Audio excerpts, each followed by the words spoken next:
On the Gaia continent, monsters have been mysteriously vanishing for several years now.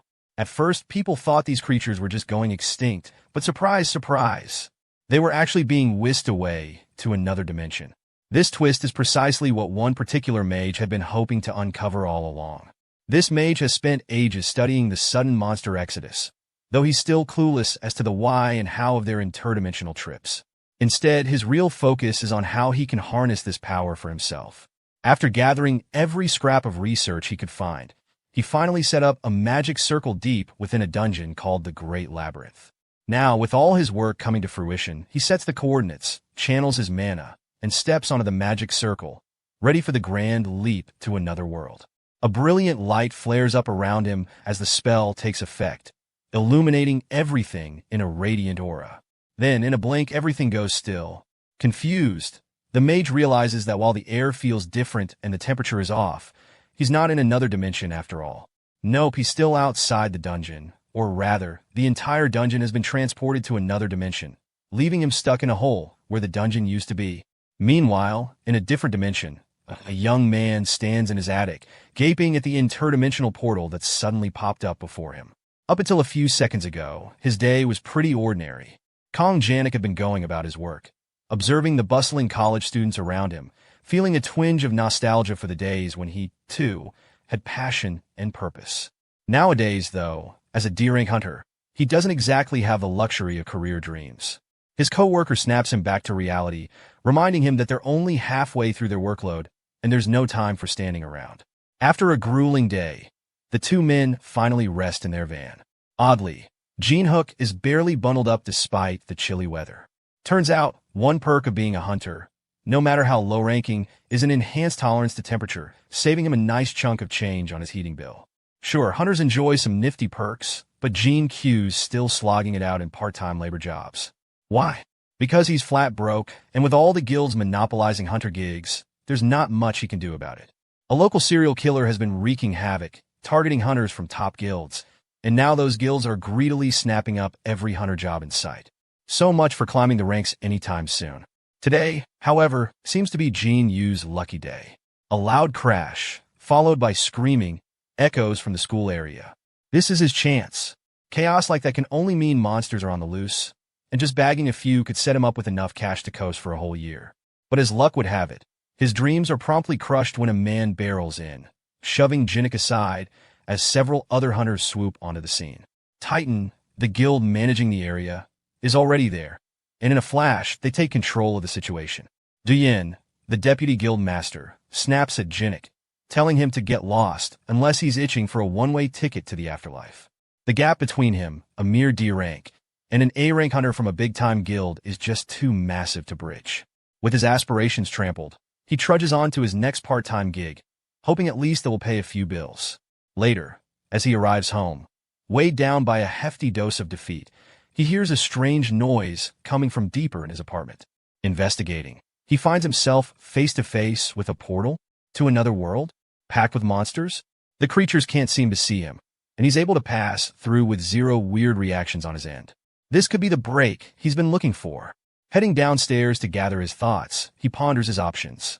This portal is definitely some sort of dungeon, a concept that up until now had only existed in theory. Had it appeared anywhere but his attic, he'd be thrilled. But it's here, in his own home, which complicates things. Reporting it to the association would mean they'd kick him out for investigative purposes. So his only real choice is to keep it under wraps and claim it as his own. First, he needs to confirm if monsters can cross over to his side of the portal. Thankfully, they can't see him, a definite plus, given that he could handle, at best, 2 or 3 goblins solo. If a whole group decided to jump through, he'd be toast. With nothing left to lose, he takes a deep breath and steps through the portal, landing on the first floor of a dungeon maze. He barely has time to take in his surroundings before a goblin rushes him from the left, club in hand. Narrowly dodging, he scrambles back into his attic, watching as the goblin looks around, confused, swinging at the empty air. It seems they really can't see the portal from their side, which also means they can't come through it either. With that knowledge, his fear evaporates. He grabs a baseball bat, hops back through the portal, and charges the goblin head-on. Swinging with all his might, he catches the goblin on the cheek, sending it flying, and follows up with a decisive stab to its chest. With his first monster hunt under his belt, he raises the bat and brings it down on the goblin's head, ending the fight instantly. For the first time, he's hunted solo, and with no one to share the spoils, all the experience points are his. His level, stagnant for the past 3 years, immediately ticks up, and the goblin's body is his to sell. A potential 3 million won if he plays his cards right.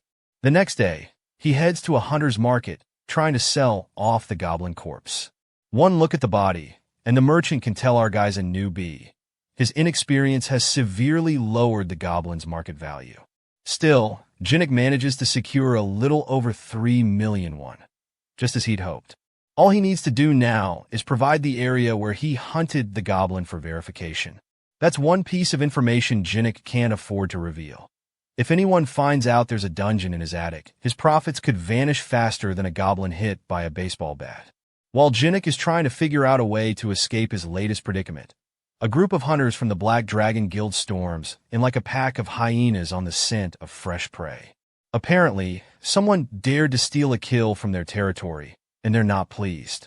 At first, they zero in on Jin-hyeok, ready to confront him, but the merchant quickly redirects their wrath to a blonde-haired hunter who, oblivious to the whole situation, becomes the unfortunate target. The hunters close in on him, and after a quick introduction, he's left barely able to stand. Sneaking into their territory to hunt monsters without permission? Big mistake. For all they know, he could even be the serial killer they're hunting. With the poor guy barely able to string a sentence together, they drag him out of the building to continue their interrogation elsewhere. Watching the scene unfold, Jin-hyeok realizes that he could have easily been in the blonde's shoes. Knowing that there's no way he can lie his way out of where he got the goblin from, he decides that selling it here isn't worth the risk. If he values his life, he'll have to find another way to offload his loot without dealing with goons from the big guilds. As soon as Jin-hyeok gets back home, he decides it's time to level up. Before he heads back into the dungeon, he arms himself with a teleportation stone for quick escapes back to his apartment, a monster tracking compass with a 50-meter range, and of course, his trusty baseball bat. Fully equipped, he steps back into the dungeon for a monster-slaying spree, each victory ticking up his level by 1. True to its name, the Goblin Labyrinth is packed with goblins, making it the perfect playground for someone at his level to grind for experience. After a long day of hunting, his inventory is nearly maxed out. He's got room for just one more goblin. He hopes it'll be a big one for some extra cash. The compass pings, showing a goblin approaching his location. Perfect. All he needs to do is hide and launch a surprise attack. Jin-hyeok positions himself around a corner, waits for the perfect moment, and swings his bat right into the face of a remarkably short man. To Jin-hyeok's horror, it's not a goblin, but a very irate stranger, shouting at him in a language he can't understand. Jin-hyeok hurriedly bows an apology, which seems to calm the man down just enough. The stranger pulls 2 necklaces from a bag, hands one to Jin-hyeok, and as soon as Jin-hyeok puts it on, he can suddenly understand every furious word the man is saying. That's when he realizes 2 things. First, the guy has every reason to be mad, having just taken a bat to the face. And second, this isn't just a short man. It's a dwarf, a mythical being he'd only read about in fantasy novels. As the dwarf continues to rant, Jin-hyeok helps pick up the items scattered around, all of which look exceptionally high quality. Unfortunately, he doesn't get a chance to admire them before the dwarf notices his bat and snatches it up, demanding to know where Jin-hyeok got it. Baffled, Jin-hyeok explains it's just an ordinary aluminum baseball bat, but the dwarf seems to think it's made from orichalcum, a highly prized metal. To the dwarf, this ordinary bat is so valuable that no amount of money could buy it. Instead, he offers Jin-hyeok a trade, some rare items from his own stash in exchange for the bat. Seeing no reason to refuse, Jin-hyeok follows the dwarf back to his workshop, watching as the dwarf takes the bat deeper into the maze of tools and treasures. As Jin-hyeok glances around the workshop, his eyes fall on the various weapons laid out. He can't help but wonder which one he should try to swipe, but the dwarf returns before he can make up his mind. In his hands, Jin-hyeok's newly upgraded baseball bat. For some reason, it's shining bright red and has a slight glow. Jin-hyeok double-checks. Is this really his bat? The dwarf confirms that it's just one of AniCap's traits. It starts out weak and flimsy, but once enchanted, it becomes incredibly strong and durable. That last word catches Jin-hyeok's attention. Enchanted. Somehow, the dwarf managed to enchant his bat. Testing a few swings, Jin-hyeok notices it feels entirely different from what he remembers. It's almost hard to believe that something this powerful could even exist, let alone be made from an ordinary aluminum bat. He checks his status menu, and sure enough, his bat is now classified as a legendary item, boasting S-grade durability and an automatic retrieval feature. Jin-hyeok's once basic bat has turned into an ultra-rare treasure. Selling this would be a jackpot, but the item's bound to him now, so no dice. Still, even if he can't make money off the bat, he can always make some cash with the goblin corpses he's stashed in his inventory. The problem? He can't sell them openly without drawing unwanted attention. His best option is the Hunter Industries black market. They don't ask questions and have a solid setup for dealing with unique inventory. Jin-hyeok heads home, uses one of the black market business cards, and tracks down a suspicious-looking address. The card screams shady, but it's all he's got. While searching for the entrance, a man named Deputy Cho Hyung-il calls down to him and invites Jin-hyeok to meet the boss. The boss, Lee Jun-chul, is a loan shark disguised as a loan agent who also dabbles in monster corpses on the side. When Jin-hyeok lays out 20 goblin corpses for inspection, the two men are stunned. Despite being a newbie, Jin-hyeok managed to bring in such a huge haul, and in incredible condition too, well, except for the bashed-in heads. As they're negotiating prices, they're interrupted by a black market merchant rushing in to announce that a monster has shown up nearby. Turns out, laying out 20 fresh goblin corpses was like putting up a neon sign for nearby monsters. Worse yet, two orcs, definitely out of Jin-hyeok's league, appear, and Jin-hyeok quickly realizes he has two options: grab his corpses and run, or become orc food. But it's too late. One of the orcs is already swinging a battle axe straight at his head. He dodges the first swing, but the second one's too close.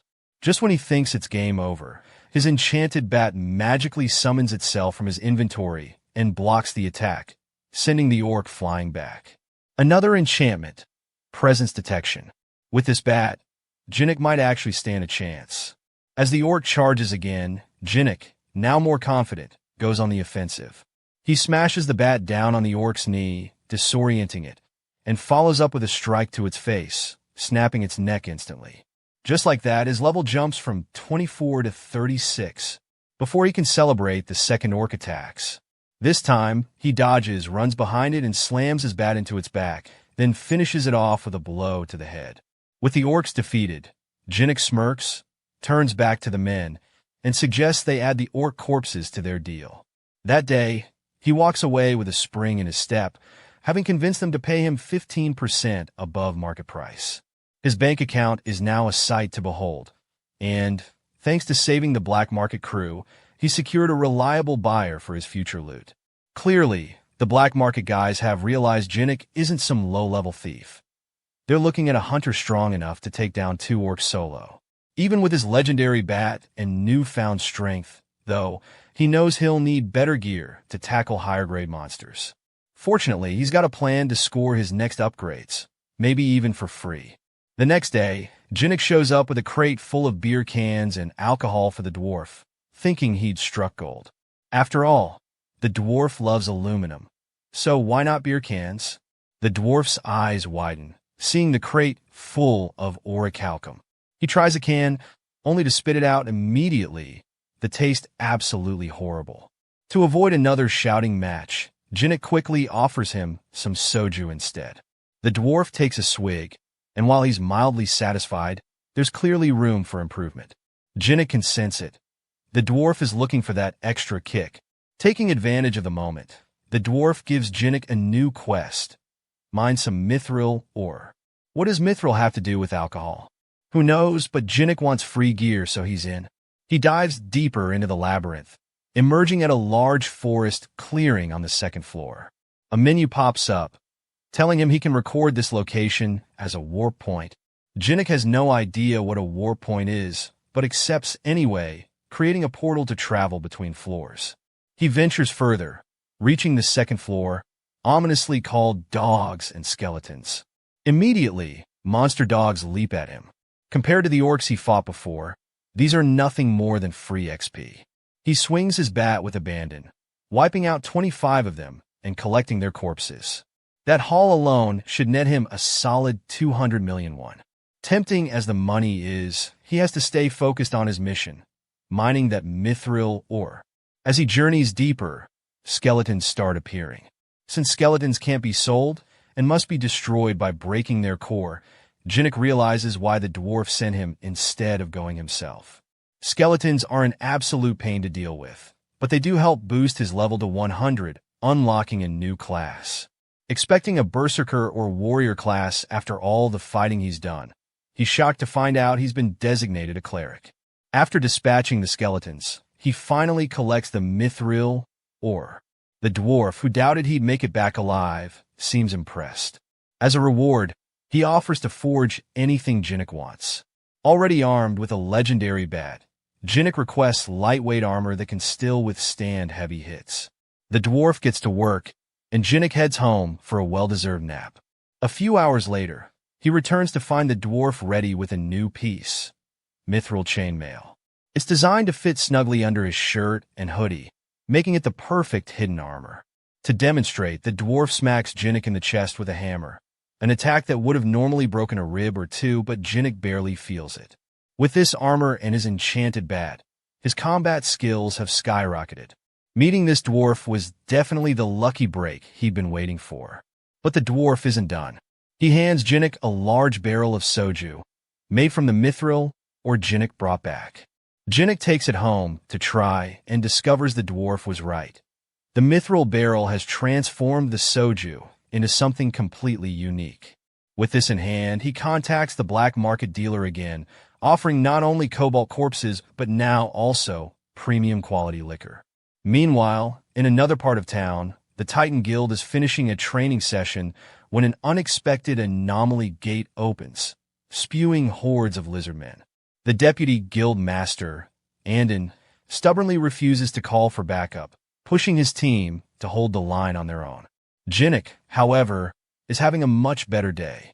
His cleric class is now officially registered, and he's been promoted from D rank to C rank.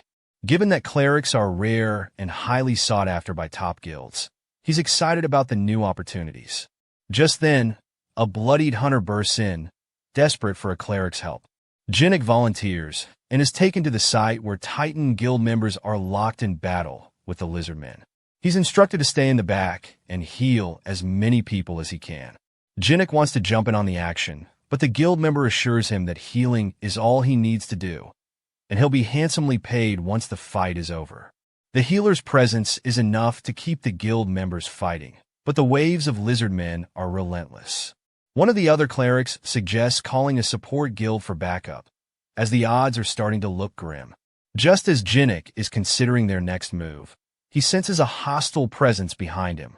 His trusty bat saves him from a near-fatal blow delivered by a sneaky lizard man who somehow bypassed all the hunters, aiming straight for the healers. Realizing that the rear defense has been breached, Jin-hyeok swings his bat, sending the attacker flying. He quickly warns the other clerics about the breach, understanding that he's the only one who can hold them off. The monsters must have used a concealment technique to slip through, planning to ambush the healers from behind. Jin-hyeok instructs the clerics to focus on healing and leave the lizard men to him. The other clerics look at him with concern. They think he's just another ordinary healer like them. But Jin-hyeok charges in, reassuring them with a confidence he's only kind of feeling himself. In reality, he's nervous, but he manages to hold his ground against the onslaught. At one point, a lizard man slips past his guard and lunges for another cleric. Jin-hyeok bolts after it, leaping just in time to intercept the attack. He lands a rush blow, but leaves himself open for a stab from behind. Thankfully, the dwarf's chainmail armor absorbs the impact, leaving the monster in shock when its attack doesn't work. Jin-hyeok seizes the moment, countering with a solid swing to the creature's face, managing to hold the line and allowing the clerics to focus solely on healing. Suddenly, the lizard men freeze as a powerful figure joins the fray, a man who takes down one of the monsters with a single punch. It's Seo Sango, the Titan Guild Master himself. He nods at Jin-hyeok and asks if he was the one who took down all the monsters in the area. Jin-hyeok, a bit confused about who this powerhouse is, admits he was handling things here. The clerics are baffled. How could he not recognize Sango, the infamous S-rank hunter? With no time to spare, Sango heads back into battle, promising to reward Jin-hyeok for his help later. As soon as he steps in, his presence immediately raises everyone's spirits. Everyone except Andon, the deputy guild master, who's clearly irritated. Sango takes charge without hesitation, barking orders and commanding attention from all the hunters. With the area cleared, he unleashes a powerful shockwave attack that sends the lizard men flying. In mere moments, Sango has wiped out the remaining monsters. Satisfied that his guild members are now safe, Sango turns to Andon, grabbing him by the jacket to reprimand him. "What were you thinking, risking your life and the lives of everyone else like that?" Andon claims he just wanted to protect the guild's reputation, but Sango sees through him. "It's not about the guild, is it? It's about your pride." Their tense stare-down is broken when one of the guild members reminds Sango to dismiss the clerics who helped secure the area. Sango composes himself and addresses the hunters, thanking them for their efforts, especially Jin-hyeok, who played a key role in keeping everyone alive. As a gesture of gratitude, Sango invites Jin-hyeok to join the Titan Guild directly, skipping the usual registration process. Andon can't hold back, immediately stepping in to belittle Jin-hyeok as just a D-rank who got lucky. Sango isn't having it. He reminds Andon that this mere D-rank saved countless lives that would have been lost without his determination. Sango then forces Andon to apologize, delivering a heavy blow to his pride. However, Jin-hyeok declines the offer. He's not interested in joining a guild where people like Andon hold authority. That's the final straw for Andon, who lunges at Jin-hyeok with an enhanced punch, only to be met by Jin-hyeok's bat squarely in the stomach. The blow knocks Andon out cold, and the scene soon makes headlines, sparking quite a buzz in the local news. The next day, the higher-ups of the Titan Guild are seething over what happened to Andon. Not only was he publicly embarrassed by a mere C rank, but he was also demoted from his position as Deputy Guildmaster. They demand that this C rank show up before them to explain himself. However, Sango, the Guild Master, isn't having any of it. He points out that Andon not only put multiple guild members at risk for the sake of his pride, but also attempted to attack someone who fought for their guild. That's more than enough reason for a demotion in Sango's eyes. This comment shuts the gathered crowd down, leaving them with nothing to say. Sango sends them on their way, but his thoughts wander back to the extraordinary C rank he witnessed the other day. Before he grows any stronger, he must get Kong Jin-hyeok to join his guild. No matter what, Jin-hyeok is lounging lazily in his apartment, enjoying a drink while reviewing his expenses. Since he made a lot of money from hunting, he spent more than usual, pushing his expenses to an absurd high. If he had known things would turn out this way, he would have accepted the extra pay the Titan Guild offered him. But hey, it doesn't matter. He has a much better way to earn money. After some much-needed relaxation, he heads back into the dungeon to collect more monster corpses. Hunting the same old monsters isn't enough for him anymore. Now that he's stronger, he craves tougher opponents.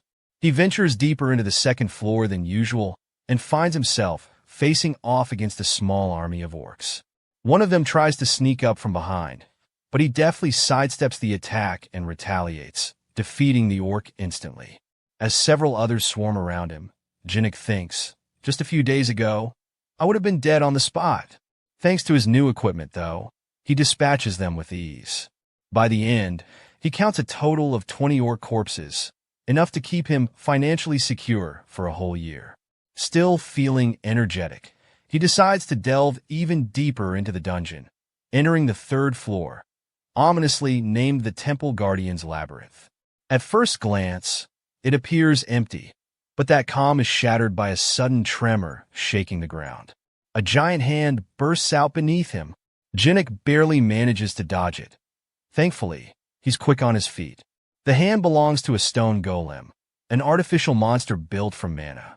Its attacks are too fast for him to dodge, and even when he blocks them, the force sends him staggering back. With limited options left, he realizes that the golem is incredibly strong but lacks the intelligence to wield that strength effectively. Taking advantage of this, Jin-hyeok lands a blow on its head, shattering it into pieces. But wait! The golem starts to reform. Oh right, golems can only be defeated by breaking their core. Jin-hyeok exclaims, remembering this crucial detail just a moment too late. As he tries to retreat and formulate a strategy, the monster regenerates its hand quickly enough to catch him before he can escape. Just when he thinks he's trapped, an arrow flies in and strikes the golem in the chest. Seizing the opportunity, Jin-hyeok follows up with a sharp jab from his bat, breaking the core and defeating it once and for all. He turns to thank his mysterious savior, but instead of the dwarf he expected, he's met with a beautiful woman sporting some peculiar ears. An elf, he thinks. Bowing his head, he thanks her for saving him, but he doesn't notice as she rushes toward him. Before he knows it, she grabs him by the collar, pulling him in for a little interrogation. I haven't seen you in this dungeon before. Who are you? And where did you come from? She demands, her curiosity unyielding. Clearly, she's not from Jin-hyeok's world. His outfit looks entirely unfamiliar. As he struggles to escape her grip, she bombards him with questions. Eventually, she lets him go after he mentions that he entered the dungeon today. That means you know where the entrance is, she exclaims, shoving him to the ground before dropping her bow. Finally, I've found a way out of this dungeon. Jin-hyeok stands up, demanding to know what's going on with her sudden aggression. But the elf ignores him, insisting that he take her to the exit. Not impressed by her boldness, he rolls his eyes but thinks, she is really pretty though. I guess I can let it slide for now. If you guide me out of the dungeon, I'll compensate you handsomely, she promises. After all, I'm a platinum-ranked mercenary, so you can trust me. Her name is Lucia, and she's a half-elf who prides herself on being somewhat famous. Surely, he must have heard of her somewhere. But Jin-hyeok has no idea what she's talking about. When she insists that she's a platinum-ranked mercenary and shows him her badge, he still has never seen or heard of such a thing. Did you come from some rural area? How do you not know what this badge is? She exclaims, confusion etched across her face. I'm from Seoul, Korea, he replies, and her expression shifts to one of bewilderment. Wait, what? Seoul, Korea? Lucia realizes that the crazy mage might have actually succeeded in his dimension-hopping spell. A mage from my dimension cast a spell on this dungeon that caused it to hop over into yours, she explains. That sounds completely impossible to Jin-hyeok, but it seems that this is exactly what happened. However, since it was a dimensional shift, reversing the magic will allow her to return to her world. Jin-hyeok had felt something was odd, but it turns out this dungeon isn't even from his world. If it returns to its original location, that could spell trouble for him. He asks her if she plans to send the dungeon back immediately, but she can't. It would be too difficult to reverse the magic here, she replies. But there's a potential location that could help. It's a hidden room on this floor that I found a long while ago while searching for an exit. She asks for his help in getting to the hidden room and promises to reward him for his assistance. The conditions don't seem too bad, so he agrees to help her reach it. As they make their way, they fight off a few orcs, and Jin-hyeok notices that she's a lot stronger than he initially thought. That arrow she fired earlier? No joke. Fighting her here would definitely be a disadvantage for him. His safest bet? Cooperate with her and continue assessing the situation. After a little more walking, they decide to rest at a safe spot. Jin-hyeok had packed some chocolates in his pockets for emergencies, and he hands one to her. She takes a liking to it immediately and demands more. After munching through his entire supply, she asks for even more. Unfortunately, that was the last one, and she seems satisfied enough to continue the journey, at least for now. Eventually, they reach a large room that holds the boss of the dungeon. Lucia believes there's a chance the mage's spell could be in that room. To investigate, they'll need to take down the boss. She tells him that he doesn't have to do much. All he needs to do is help her finish it off. Once she takes it down, they can open the door. As soon as they enter, the monster lets out an angry roar before launching an attack. Lucia charges up an arrow and aims straight at the boss's chest. "Watch me closely," she exclaims like some kind of superhero. Then she uses a technique called aura to increase the impact of her attack. She fires the arrow, and it hits the boss head-on, knocking it onto its back. Just one of her attacks was enough to bring down that massive armored monster. Talk about a show-off. Now, Jin-hyeok has to finish the job before the creature gets back up. Just like with the golems, he has to aim for the core. He jumps onto the fallen creature's chest and bashes his bat right where he believes the core should be. One hit doesn't seem to be enough to bring it down, and suddenly, a large fist rushes at him from the side. He narrowly blocks it with one of his cleric skills, the Holy Shield, like a true pro. Using his momentum, he pushes himself back onto its chest. If one hit isn't enough, then he'll just keep bashing it until it stops moving. Eventually, he manages to bust the core open, and the creature is finally defeated. Level up, almost reaching 200 at this point. Now that the creature is down for the count, he returns to Lucia and asks her to teach him how to use aura. But he already used aura. His shield skill transformed his holy cleric power into aura. To him, it was just a class skill. Lucia, however, doesn't know what that is. But hey, if he can use skills like that, it seems he'll be able to learn how to wield aura faster than she thought. With his potential, he might even be able to start enhancing his attacks with aura right away. But first, there's a condition. She sends him back to get more chocolates for her. Meanwhile, back in the city, Sango walks alongside his secretary, Lee Hyena, discussing a new anomaly that appeared near Gangnam Station. It was detected yesterday, meaning they have about 5 days to prepare before a powerful monster crashes the party. No matter how Sango pictures it, there's no way his guild is going to handle this one alone. However, all the other major guilds have been dispatched overseas, leaving the Titan Guild as the only one left in Korea to fight. Hyena continues searching for capable hunters who are freelancing locally, but none of them seem reliable. Sango, however, has his sights set on someone else. Coincidentally, that someone just happens to be crossing the street. He excuses himself from the conversation with his secretary and chases after Jin-hyeok, who's carrying home a large box of snacks that the elf asked him to get.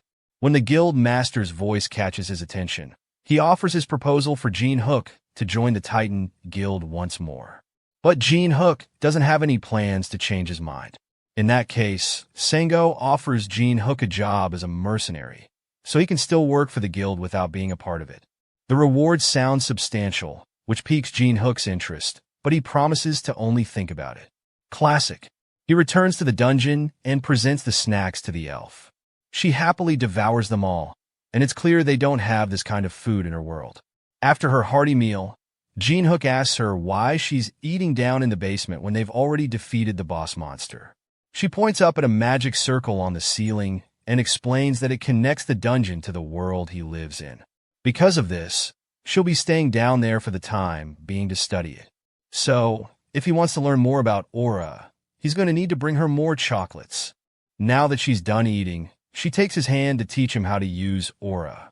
Firstly, she needs to pour her aura into his body to show him what it feels like. As Jin-hyeok feels the power flowing into him, Lucia notices a spike of energy. It seems he has more talent for this than she initially expected. The movement of holy power coursing through him is impressive enough that she believes he'll grasp the basics by the end of the day. She commends him for his talent and asks if he can remember the flow of aura in his body. Confidently, he assures her he can, and she acknowledges him with a nod. Before turning to leave the dungeon, she mentions that she was supposed to investigate the magic circle first, but it seems faster to train him on how to use aura. And the best way to do that? Practical experience. She takes him to a different part of the dungeon and tosses him into a horde of monsters. Surprise, she seems to say, as he finds himself fighting an army of goblins and kobolds all at once. Surprisingly, he manages to hold his own while also collecting their corpses. Turning to Lucia, he asks, "Why am I suddenly fighting a horde of monsters when you said I'd be learning how to use aura?" She shrugs. "This is how you learn." Even though I infused a bit of mana into your body so you could feel it, you need to sense the rest on your own. Just activate aura using your holy power. There's no better way to get the instinct for it than in the middle of real combat. Jin-hyeok is more upset that she didn't mention any of this beforehand and instead just threw him into action with no warning. As they're fighting, the ground starts to shake and a stone golem emerges from the earth. It lets out a loud roar and pushes Jin-hyeok away, as Lucia explains that he needs to face a true crisis to unlock his potential.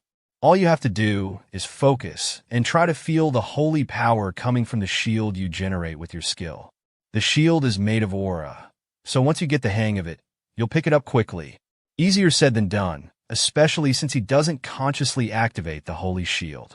How am I supposed to feel any aura from something that turns on automatically? He wonders. Just then, the monster brings down a huge fist toward him, and he blocks it with the holy shield again. This time, though, he feels something, a strange energy gathering around his left hand, the one activating the skill. This must be what holy power feels like. The golem attacks again, and Jin-hyeok summons his holy shield once more. Except this time, it has a different shape than he remembers. The sensation of summoning the shield is also different. This must be mana, he thinks. But the golem doesn't give him time to figure all this out and smashes down on the shield, sending Jin-hyeok flying back. Lucia mocks him from her podium, saying, "I told you to get the hang of your skill, not to make foolish mistakes." He was just doing what she told him to, though. As he prepares for another attack, a status window appears in front of him. He has acquired a new skill called Holy Power Application. This skill allows him to use Holy Power to enhance his attack and defense based on how much Holy Power is used. Wait, so there are ways to gain skills beyond just a job change, he thinks.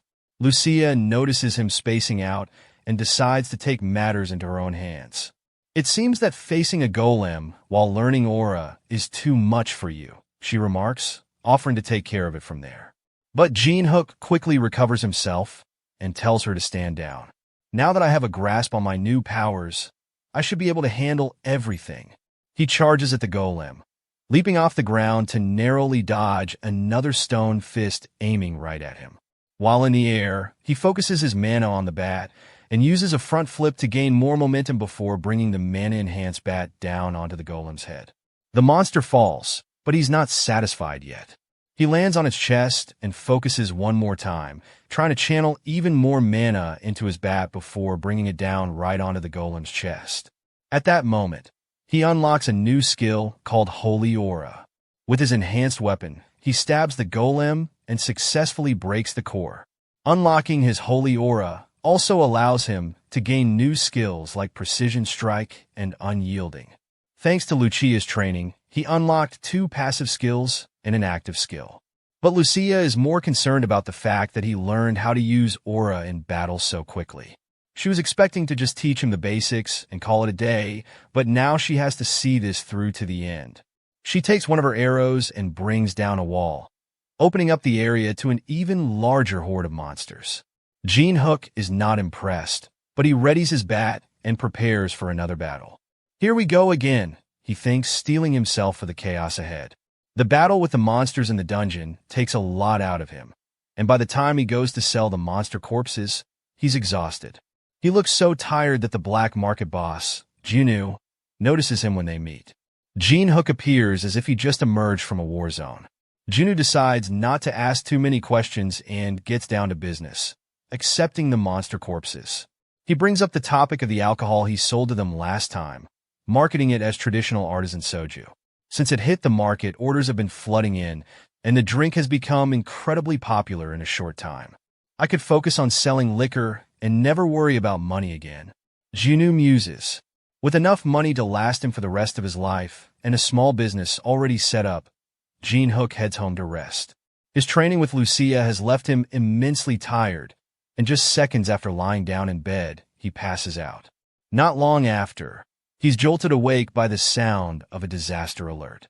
A loud, automated voice urges everyone on the street to evacuate and get to safety. Today is the day of the monster invasion, but it seems to have come early this month. Monster invasions usually happen randomly, but there's a certain one that occurs after a set period of 1 month. This invasion is pretty common, and usually Jin-hyeok would seize the opportunity to catch some low-level monsters for some quick cash. This time, though, he's too tired to care. The large guilds will take care of it anyway, right? He thinks. That was the plan until a notification pops up on his phone, informing him that due to the urgency of the invasion, the rewards for monsters would be tripled. With triple the rewards up for grabs, Jin-hyeok can't ignore the invasion anymore. He steps out onto the street to see if he can take some monsters down and cash in. Meanwhile, security officials guide people and try to clear the streets while the Titan Guild battles hordes of monsters running through the city. The security line is already breaking due to the number of monsters trying to push through, and Sango is running out of stamina to keep up the fight. No matter how many he takes down, more just keep popping up. The guild members are already at their limits, and even though it looks like they have the upper hand, things aren't looking too promising. The guild's secretary watches the fight worriedly from behind safety. Even though everything seems to be going well thanks to the guild master, she can tell they're getting stretched thin. If only they had one more powerful hunter to turn the tide. Her mind wanders to a man the guild master found promising not too long ago. She takes her phone and calls Jin-hyeok. He's in the middle of fighting some goblins when he picks up. She offers him a chance to fight with the Titan Guild, promising hefty compensation in return. He asks for 5 times the normal compensation, and she suggests they meet at a predetermined place to discuss more. When they meet, she offers him 4 times the compensation instead, and he reluctantly agrees. She hands him a device that will keep track of how many monsters he kills, so they can calculate his contribution to the guild. If you make more than an average contribution to the fight, you'll get everything you're asking for. Now that he's got a chance to show off his abilities and get properly paid for it, he takes off toward the fight to lend a hand. The secretary watches him leave, wondering if he'll live up to the expectations that Sango has of him. He was once able to take down an Anyan by pure luck, but his skills are still uncertain. He arrives on the battlefield and immediately targets a rampaging ogre, shocking the crowd. In one quick strike, he manages to kill it, leading everyone else to believe he must be at least an A-rank hunter. A rank is close, he thinks, but I have to be stronger than an A rank with my current abilities. He takes a moment to drink a mana potion to recharge. Thanks to Lucia's intense training, he's reached level 200. Normally, he wouldn't be able to face an ogre, but as long as his mana doesn't run out, he should be able to keep up with an S-rank hunter. Right now, he has over 1,500 mana potions, which means all the monsters around him are just money makers. Elsewhere, Don takes down monsters alongside his guild members. He notices the monsters are drastically decreasing and turns to see a group watching someone take down monsters with ease. Curious, he checks on them and sees the one person he hates the most right now, Jin-hyeok. He yells orders to the stunned hunters, telling them to stop daydreaming and go back to fighting monsters. Why is this guy here, and who invited him? Just seeing Jin-hyeok reminds him of their last encounter, where his embarrassing moment was broadcast all over the news. That last time must have been due to a lot of luck, but this time, since he's alone, there'll be no problem taking him out and putting him in his place. With that in mind, he rushes toward Jin-hyeok, hoping to fix his nasty habit of being in the worst place at the wrong time. Unluckily for him, the C-rank hunter notices him far too early and counters his attack, sending Yin flying and knocking him out yet again. Sorry, not today, Jin-hyeok thinks as he brushes off the commotion. Meanwhile, Sango stares down a rampaging minotaur. His mana is almost gone, and he's out of stamina. The minotaur raises its club to attack, just as Sango contemplates retreating to regain his stamina. But before it can hit him, a voice calls out behind him. Jin-hyeok jumps in from above, grabs the minotaur by the horn, and slams it into the ground. For a C-rank hunter to take down a minotaur in one hit, it looks like his judgment about Jin-hyeok was spot on. As he takes down the monster, Sango approaches to show his appreciation for the help. Jin-hyeok shrugs it off, saying, "The guild master called me and promised a hefty pay in return for my help, so there's no need to thank me." Sango then takes this chance to ask him again to join their guild. "If you join forces with us, opportunities like this will keep popping up." Jin-hyeok takes a moment to consider it and finally replies, "Once we finish up with the remaining monsters, Then I'll think about it. As they talk, Sango receives a call from Hyena. She tells him to look at the sky, where the clouds have turned black, and the weather has become fiery, crackling with lightning. Something huge and menacing lurks among the clouds, and it does not appear friendly. The creature shoots lightning down at everything, targeting both monsters and hunters while damaging buildings as it flies overhead. It's so high in the sky that their skills can't reach it, leaving them with no way to attack. Sango suggests returning to his guild to assess the situation and invites Jin-hyeok to join him. Reluctantly, Jin-hyeok agrees, and they reconvene in his office. They run various tests, only to find that nothing they've done so far can affect the creature or defend against its attacks. Every attempt to stop it has been nullified or destroyed. They realize they need something with immense firepower capable of long-range destruction. Lucia immediately comes to mind, and Sango recognizes that there may be a way to bring it down after all. As Jin-hyeok leaves to fetch Lucia, the executives of the Titan Guild gather to discuss Sango's apparent favoritism toward the sea ranker. The other guild members brainstorm alternative methods to defeat the monster without relying on Jin-hyeok, but they find themselves with no other choice. All other strategies are guaranteed to fail, leaving them with only the option to trust the one hunter with a plan. They consider calling the Gudya Guild, a large group filled with A-rank and higher mages, but no, they don't care about casualties. Inviting them would likely lead to many deaths. The room falls silent as they acknowledge their limited options. Meanwhile, Jin-hyeok emerges from the portal with Lucia, thanking her for agreeing to help and promising her as many sweet treats as she desires in return. They ascend to the top of the Titan Guild headquarters, where Jin-hyeok shows her the monster terrorizing their city. He asks if she can take it down, and she confidently assures him that she can. The monster is so large that she could hit it with her eyes closed. It's a level 300 creature, the highest ever recorded, and she says she can eliminate it, but first she needs some assistance.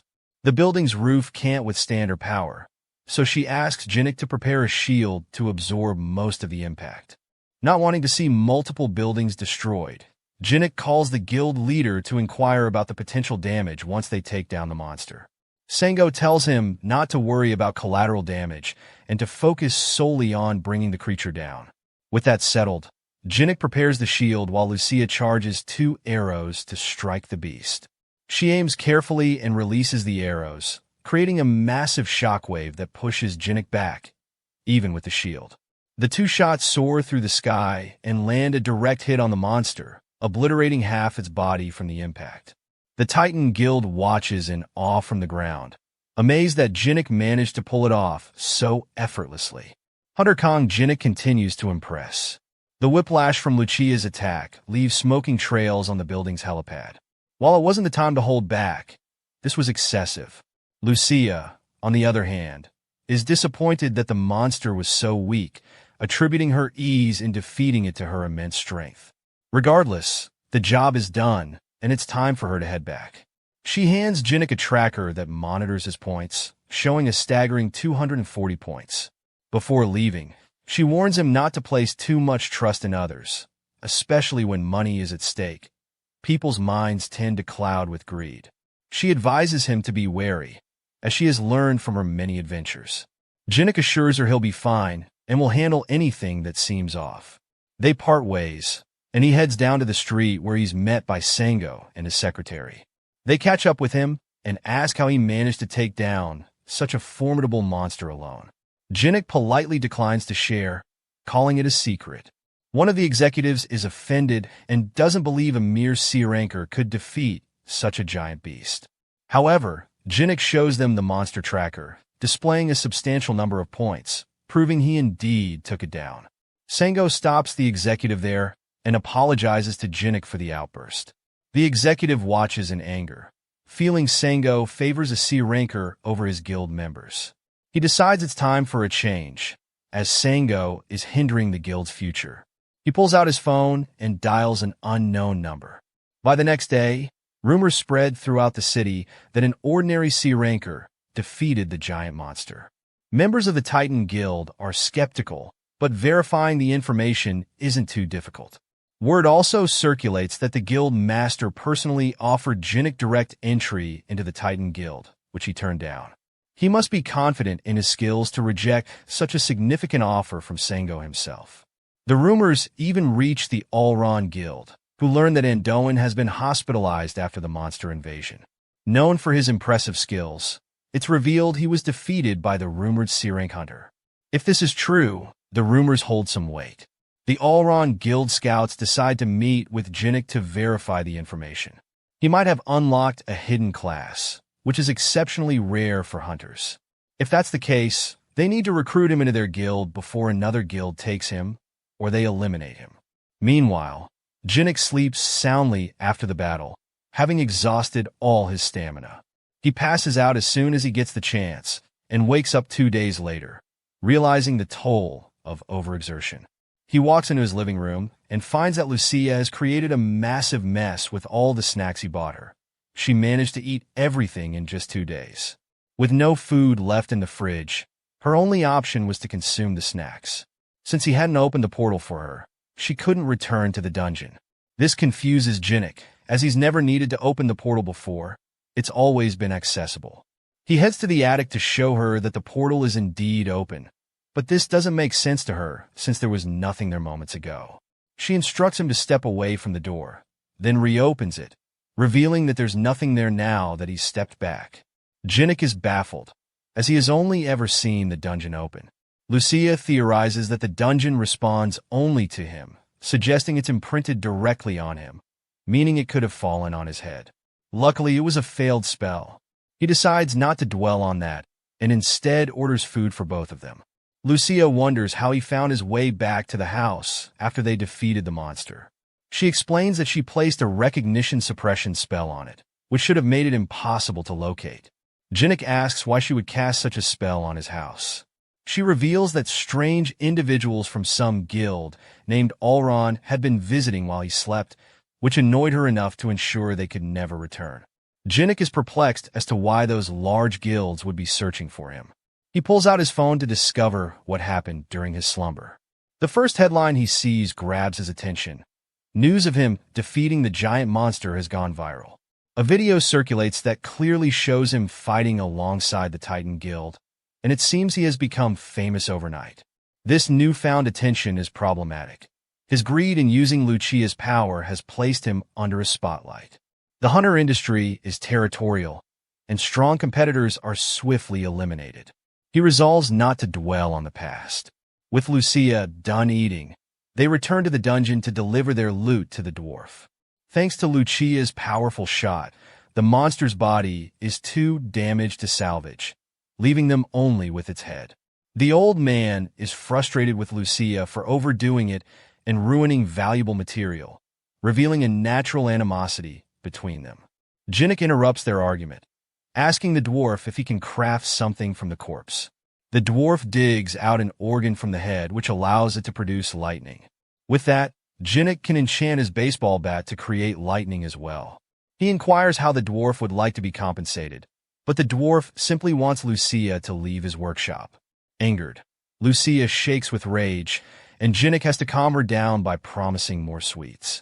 After barely preventing her from shooting a hole through the dwarf's head, he heads back into the city to buy her the promised treats.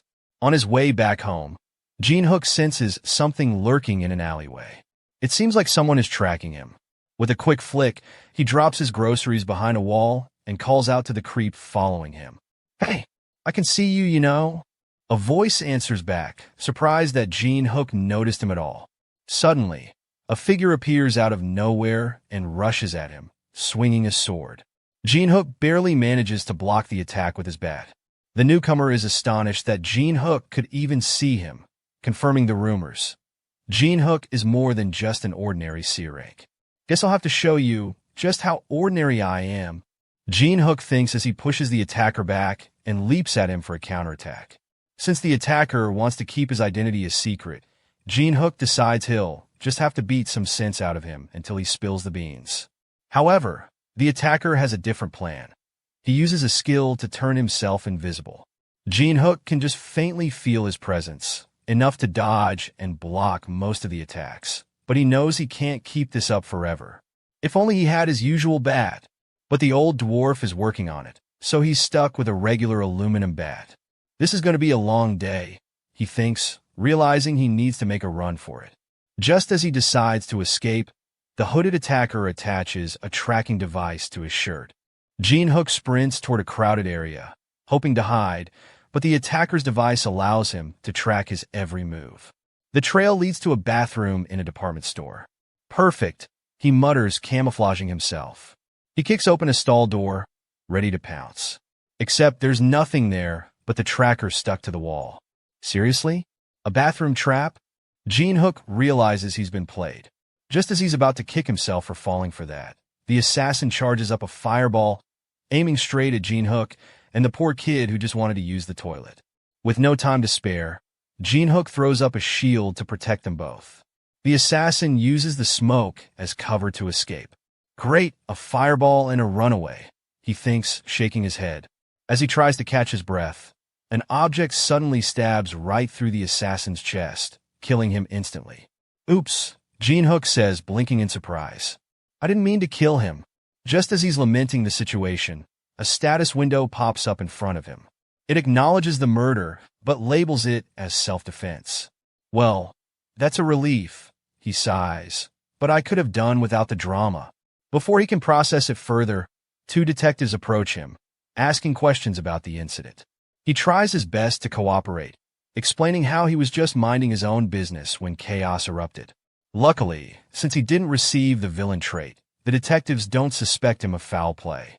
They confirm he was acting in self-defense and let him go, but not before warning him not to mention the words murder, self-defense, or villain. They hand him a device that will monitor his every word. Great, a babysitter, he mutters under his breath as they let him go. As Jin-hyeok heads home, he can't shake off the feeling that he's become the center of attention in the hunter community. The detectives speculate among themselves, noting how he managed to block a powerful attack while protecting a child and took down a high-level hunter. There's no way this guy is just a C rank, they murmur. I hope he doesn't do anything to lose our trust. Back at home, Jin-hyeok checks out his new class, the Inquisitor. It seems to build off his cleric abilities, but with a twist. His skills are now more self-focused, allowing him to act like a tank while healing himself. Plus, he gains the ability to see the karma of others. Great! Now I can judge people on top of everything else, he quips, shaking his head at the irony. Excited to test out his new powers, he returns to the dwarf's workshop. As promised, his weapon has been enchanted to send out lightning attacks. All he has to do is think about it, and it sends out up to 3 charged lightning blasts. Talk about shocking, he chuckles, already envisioning the chaos he could unleash. However, Lucia is less impressed. I can't sense any holy power from you now, she says, looking concerned. What did you do in the human world? He shrugs, explaining he can't share much because of the monitoring device. The dwarf, overhearing, offers to dispose of the device if Jin-hyeok completes a simple task. Retrieve an item from a dangerous location using a compass he provides. Me? A rookie? Dangerous? Sounds like a fun day, Jin-hyeok exclaims, grinning. This little errand had dragged Jin-hyeok to a treacherous, mountainous path that seemed to defy all logic. Steep cliffs, impossible terrain. Who in their right mind would come here willingly? And yet, here he was, armed with nothing but some basic hiking gear, rappelling down what looked like a bottomless pit. All this effort just to mine some ores? That old dwarf really had no shame, sending him into a death trap over some shiny rocks. Meanwhile, Lucia was having the time of her life. While Jin-hyeok wrestled with his gear and tried not to fall to his doom, she leaned back casually, watching his struggle like it was prime entertainment. Amused by his efforts, she teased him, wondering if he was really struggling this much just to go down. From her perspective, this was nothing, and she made sure he knew it. If he wanted to make it out in one piece, he had one job. Follow her lead, stick to her instructions, and under no circumstances should he act on his own unless he wanted to experience a tragic, yet slightly comedic death. And then, as if to prove how easy it really was, she took a step forward and jumped. No ropes, no hesitation, just a confident leap into the abyss. Jin-hyeok barely had time to react before she was already scaling down the rock face with nothing but her hands, landing effortlessly like she'd done this 100 times before. Of course, she had to show off. Jin-hyeok sighed, knowing full well he couldn't just do what she did, at least not without breaking a few bones in the process. Lucia, however, saw things differently. From her point of view, he wasn't just being careful, he was babying himself. If he kept acting like a fragile porcelain doll, he was never going to realize what his body was actually capable of.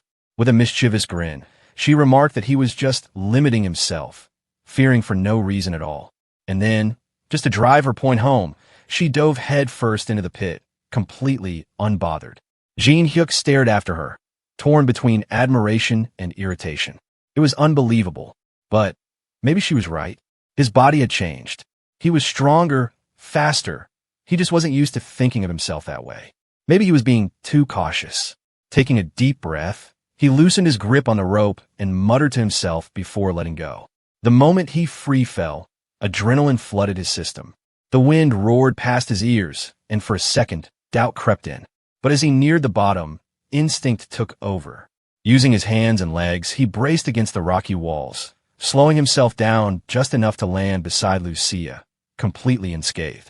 She barely looked impressed, arms crossed. She raised a brow and remarked that it had taken him long enough. Jin-hyeok exhaled, half in relief, half in annoyance. He admitted, grudgingly, that she might have had a point. Lucia simply smirked, her confidence unwavering. She always had a point. As much as he wanted to argue, the truth was undeniable. He was not a normal human anymore. He had been holding himself back for no reason. And judging by the satisfied look on Lucia's face, she had known it all along. Taking a break in the middle of their mission, they settled on a steep cliff, gazing at the endless landscape below. The conversation naturally drifted toward what had happened outside. Lucia, arms crossed, voiced her concern. Removing the device might end up getting Jin-hyeok in trouble. But the old dwarf had been oddly confident about it, saying it would be fine. That meant there had to be a way. For all his grumpy outbursts, that blacksmith was undeniably talented. Even Lucia, who made no effort to hide her distaste for the old man, had to admit that when it came to things like this, the dwarf was reliable.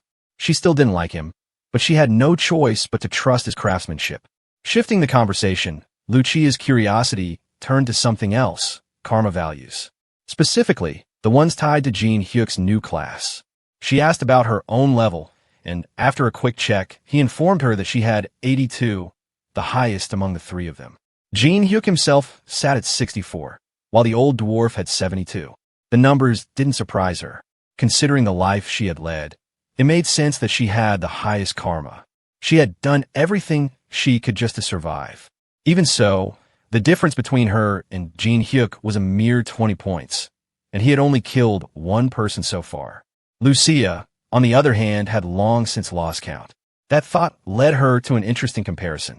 In the world she used to live in, there were saints, beings who could distinguish good from evil with just a glance. Jin-hyeok immediately dismissed the idea that he was anything close to a saint, and she agreed without hesitation. That wasn't the point, though. She was merely saying that the ability to gauge evil existed across different worlds. Not that she cared much about that right now. Truthfully, she had little interest in wasting time searching for a mine just to satisfy the old fart. What had interested her, however, was Jin-hyeok's new abilities. She was eager to thoroughly analyze them, and when he asked why she was so invested, she simply shrugged and replied that she found him entertaining. And she wasn't wrong. Watching him figure things out was much more interesting than staying holed up in an abandoned dungeon. They needed a better way to understand karma values, and Lucia had a simple solution. Go outside and do some real experiments. Jin-hyeok hesitated. He felt bad about pausing their mission for the old dwarf, but Lucia had a point. Staying in the dungeon with just the two of them wouldn't give him any deeper understanding of his abilities. After a brief moment of contemplation, he reached into his pocket. Even if he felt a little guilty about ditching the dwarf's request, his curiosity won out. Fishing out a return stone, he held it between his fingers. This particular stone had been set to instantly transport him to a predetermined location outside. With a firm squeeze, he crushed it. A dimensional rift split open right where they stood. Lucia barely had a second to react before she was swallowed up by the portal, her momentary surprise vanishing into the void. Strangely enough, Using the stone caused Jin-hyeok's karma to rise. A few minutes later, the duo found themselves in the middle of a bustling city street. Crowds moved in waves, neon signs flickered to life, and the air buzzed with energy. Lucia, unfazed by the chaos, casually sipped her drink, while Jin-hyuk sat across from her, quietly panicking over how her so-called camouflage magic was completely failing its job. She had assured him earlier that she was using magic to disguise her true appearance and blend into the crowd. Technically, she wasn't lying. Her pointed ears and otherworldly features were hidden. But the illusion of human clothing didn't change the fact that she looked too perfect. Her silver hair, flawless skin, and effortless grace drew attention no matter what she wore. Every passerby stole glances at the stunning woman sitting across from Jin-hyuk, some even outright staring. Lucia, of course, had no complaints. With a sly smirk, she casually pointed out that her beauty simply couldn't be concealed, even with magic. Camouflage had its limits, after all. Jin-hyuk wanted to disagree. Really, he did, but even he had to admit that she was probably the most breathtaking woman he had ever seen. And the worst part? She knew it. Deciding to move on before she got even more smug, Lucia steered the conversation to something more important: their investigation into karma values. So far, their findings were straightforward. Doing bad things increased karma. And it didn't always take something extreme. Jin-hyuk himself had gained a single karma point just for breaking his promise to the old dwarf. Apparently, it wasn't just about hurting people. Betrayal, deception, and even irresponsibility could contribute. On the other hand, harm that was consensual, like a fight in self-defense, wouldn't raise karma at all. The exact scale of karma still wasn't clear, but one rule stood out. Once a person's karma exceeded 200 points, they were officially labeled as a villain. At that point, killing them wouldn't even count as murder. It would be classified as self-defense. Essentially, the system stopped seeing them as human. And considering that even Lucia and the old dwarf hadn't reached 100 points, getting past 200 wasn't just a bad habit. It took dedicated villainy. Jin-hyuk had been quietly scanning people throughout the day, checking for any ridiculously high karma values. So far, the most he had seen from a regular pedestrian was somewhere around 50. If they wanted real data, they were wasting their time in a peaceful public area. They needed to go somewhere darker. Thankfully, the city had just the place, the red light district. As night fell, the streets lit up with a kaleidoscope of neon signs. Flashy billboards, pulsing music, the smell of cheap alcohol. This was where the city's real underbelly thrived. Lucia's reaction was immediate fascination. The dazzling lights, the vibrant energy. Earth had its fair share of wonders, and this was one of them. But as she observed the lively crowd, a thought struck her. Shouldn't people be more worried about getting attacked by monsters? In her world, nobody in their right mind would gather in such a bright, noisy place unless they had a death wish. Jin-hyuk barely held back a sigh as he explained that Earth didn't work that way. Monsters didn't casually roam the streets like they did in her world. There were no sudden ambushes, no lurking dangers, at least not of the magical kind. Lucia wrinkled her nose at the air, unimpressed. The atmosphere here felt off, heavy and artificial, nothing like the crisp wilderness she was used to. But still, the lights were pretty. Every world had its own bright sides, after all. As they walked through the seedy streets, a shady-looking barman approached with an exaggerated grin, his eyes lingering a little too long on Lucia. He showered her with compliments, calling her the most stunning lady to grace these parts. With an eager tone, he mentioned an ongoing event at his bar. Beautiful women could enjoy up to 5 cocktails completely free. Lucia barely acknowledged him. Without breaking her stride, she simply shoved him aside and continued walking. Before she could get far, Jin-hyuk placed a firm hand on her shoulder, stopping her in her tracks. He suggested that they take a moment to enjoy those free drinks, insisting that it would be a waste to turn down such a generous offer. The barman, now practically glowing with excitement, eagerly led them inside, promising that Lucia would receive the best service the establishment had to offer. After walking all day and only encountering ordinary people with unimpressive karmic values, Jin-hyuk finally found what he was looking for. The barman, an irredeemable villain, had a whopping 300 negative karma floating above his head. Settling in at the bar, the duo received their drinks and took a sip. The cocktail had a sweet, smooth flavor, something Lucia immediately approved of. Meanwhile, the barman stood a few steps away, quietly snickering to himself. Those two had no idea what they had just consumed. A single drop of the poison-laced liquor was enough to paralyze an average person. There was no escaping it. The moment he saw them relaxing, he subtly signaled a group of thugs waiting in the shadows. They stepped forward, their focus locked onto Jin-hyeok. The plan was simple: take him out first. Jin-hyeok, however, barely acknowledged their presence. He simply took another sip and asked if they were sure this was the route they wanted to take. The thugs hesitated for a split second, confused by his calm demeanor. That was when the realization hit. The poison wasn't working. Thanks to his status effect resistance, the so-called fast-acting toxin was nothing more than an overpriced juice to him. Without warning, Jin-hyeok spun around and delivered a bone-crushing uppercut to the nearest thug, sending him staggering backward. Finally, some action. It had been a while since he could properly stretch his limbs, and these street rats looked like the perfect warm-up. With a smirk, he pulled back and threw another devastating punch, this time knocking two goons out at once, sending them flying like ragdolls. A 2-for-1 deal. Not bad. The remaining thugs barely had time to react before he pivoted sharply, shifting his weight for a brutal kick. His foot connected with another thug's face, and with just a single strike, the man collapsed, unconscious before he even hit the floor. Meanwhile, Lucia's eyes fluttered open as the effects of the paralytic poison finally wore off. Groggy but alert, she turned her head to assess the situation, only to find a pile of bodies scattered across the bar floor. Confused, she glanced at Jin-hyeok. He simply shrugged, mentioning that he was just cleaning up some trash. The barman, now visibly sweating, decided it was time to bring out his trump card. With a desperate yell, he signaled for his strongest fighter to step in. A towering man with a buzz cut cracked his knuckles as he removed his jacket, muscles bulging through his shirt. This wasn't just some random thug. He was a fighter. The moment he charged forward with impressive speed, both Jin-hyeok and Lucia watched him with complete indifference. Jin-hyeok kept his gaze locked on the approaching brute, analyzing his movements. Meanwhile, Lucia, unfazed, casually reached for another shot of the poison cocktail and asked if he needed any help. Jin-hyeok waved her off. One more thug wasn't enough to make him break a sweat. Buzzcut, however, was less than amused. The duo was talking about him, as if he was some kind of background character. Enraged, he swung his heaviest punch, aiming straight for Jin-hyeok's face, only for his fist to be stopped midair by a perfectly timed grab.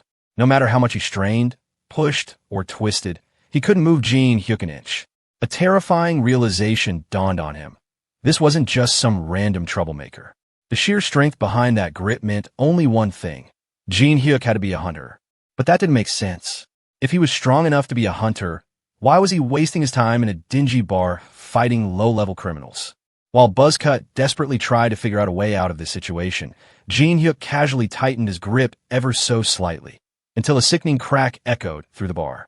A scream of pure agony ripped from Buzzcut's throat as multiple bones in his hand shattered all at once. But Jin-hyeok wasn't done yet. To shut him up, he followed up with a devastating punch straight to the man's mouth. Buzzcut flew backward like a ragdoll, crashing into a line of bar stools, his momentum finally stopping as he slumped against the debris. With every last goon taken care of, only one piece of scum remained, the terrified barman. Jin-hyeok moved like a wild beast, closing the distance in a flash before locking the man into a chokehold. The villain's windpipe nearly collapsed under the relentless pressure as he clawed at Jin-hyeok's arm, struggling for air. But mercy wasn't on the table. Lifting the barman off the ground, he cut off his oxygen completely. The interrogation had begun. And, of course, what kind of interrogation would it be without a few warm-up hits? Jin-hyeok didn't hold back. Fists rained down without hesitation, painting the bar walls with the barman's blood. By the time he was done, his own knuckles were dripping red, and the man's face was swollen beyond recognition. Only when he was satisfied did he finally get to the real questions. It was obvious this wasn't the barman's first time pulling something like this. To run an operation like this under the radar, he had to have someone backing him up. Yet, even with his face barely intact, he continued to deny any involvement with a bigger power. There was no way a worthless thug like him could repeatedly spike drinks and abduct women without getting caught. And those hired gangsters? They weren't just some street-level punks. Someone had to be pulling the strings. Jin-hyeok narrowed his eyes, giving the barman one last chance to talk. The villain, still stubborn, shook his head. Either he was ridiculously loyal, or whoever was behind this was more terrifying than the beating he was taking now. There was only one way to find out. Without warning, Jin-hyeok grabbed one of the barman's feet and started pulling. The villain thrashed, panic setting in as he screamed and struggled. Jin-hyeok, unfazed, calmly explained that he was simply helping him find the motivation to talk. The barman tried to act tough, forcing out a weak declaration that violence wouldn't make him talk. Jin-hyeok strongly disagreed. But before he could escalate things further, Lucia stepped in. With a look of pure exasperation, she told him to step aside and quit the barbaric, overcomplicated methods. Jin-hyeok huffed, but let her take over. Lucia calmly raised her hand, manifesting a mysterious power that shimmered ominously in her palm. She brought it close to the barman's face, and in an instant, his expression shifted.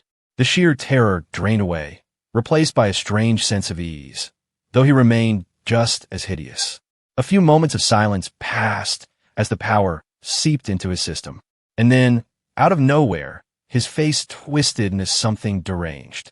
His eyes darted wildly as he suddenly blurted out a question. Were they sent by an organization called Ultron? His voice cracked with paranoia, insisting that no matter how much trouble Ultron stirred up, it was already too late. Lucia tilted her head. That wasn't the reaction she expected. Sure, she meant to loosen his tongue, but she hadn't planned on making him a complete lunatic. Well, at least it worked. The barman kept rambling, his words spiraling further into madness. He sneered as he declared that Ultron was insignificant. His tyrant guild would wipe out every last one of their enemies. And just like that, the truth revealed itself. The tyrant guild. Jin-hyeok's eyes darkened. This situation was bigger than he initially thought. Now that the guild's name was on the table, he pressed forward, demanding to know what made them so confident that they could massacre their enemies. The barman, practically drooling at this point, let out a crazed chuckle. His answer was simple. They had Alone's elixir. Jin-hyeok frowned. That name meant nothing to him. What the hell was he talking about?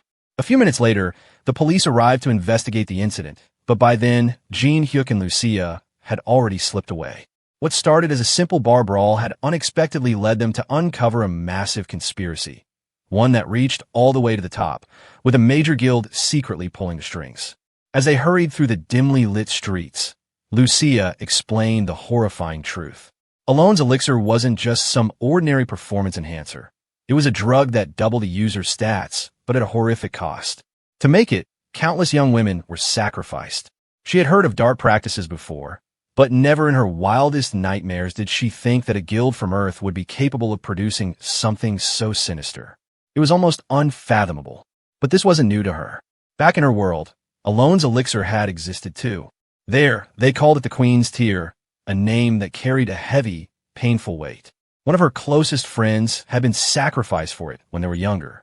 Years later, after reaching platinum rank, Lucia had personally wiped out the organization responsible for the drug's production. No mercy, no negotiations, she had burned them to the ground. That explained why she had been so grim ever since they left the bar. The moment she heard the name Alone's elixir, she already knew what had to be done. Now the question was what next? The barman had already spilled that the elixir was almost complete. If they wanted to stop it, they needed to take down the Tyrant Guild before production was finalized. Meanwhile, back at the bar, long after the police had left the scene, a man dressed in all black stood in the shadows, reporting the incident to his superiors. His mask and glasses covered most of his face, but his sharp, calculating tone left no doubt about his efficiency. Based on his investigation, this wasn't an internal dispute. What was strange was that the perpetrators had only killed the barman and left. This wasn't a tactic used by any rival guilds or their usual enemies. Something didn't add up. His orders were clear. Find out who had interrupted their operation. And soon, the masked man was confident. Whoever the perpetrators were, they wouldn't stay hidden for long. But the Tyrant Guild wasn't the only one making moves. At the Titan Guild, the atmosphere was tense. Their top brass was currently overseas on business, but that didn't stop the gears from turning. The ever-efficient secretary, Lee Hyena, had just finished overseeing their operations in Hong Kong. The results had been excellent. If they kept this up, they could even consider recruiting 15% more guild members. By all accounts, the guild was thriving. But Seo Sango, the Titan Guild's leader, wasn't feeling too great. He had just received news about Alone's elixir.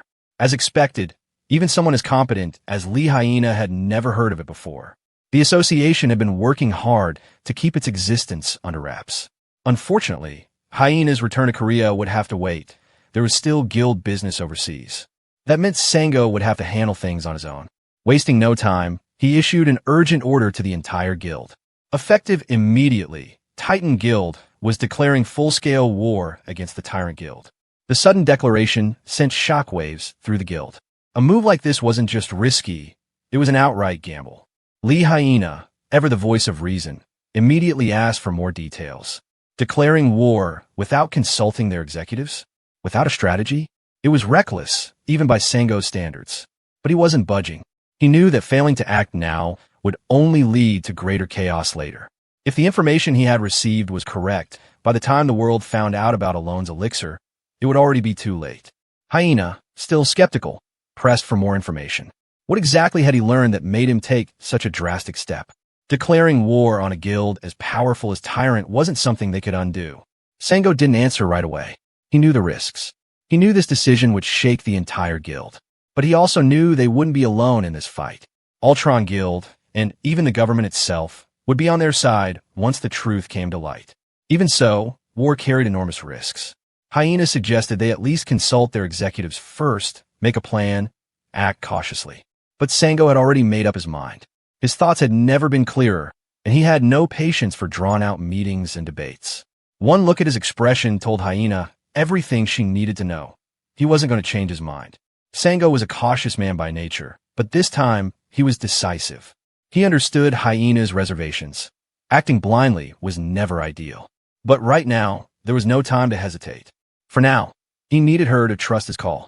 They would keep the war declaration confidential within the guild while conducting hushed investigations. The official announcement of war could come later. As for the internal investigations, Sango already had a few people in mind, certain individuals he needed more information on. What had prompted this sudden shift in his stance? What had pushed him to act so suddenly? A single text from Jin-hyeok, a warning about Tyrant's plan to create a sinister drug, one fueled by human sacrifice.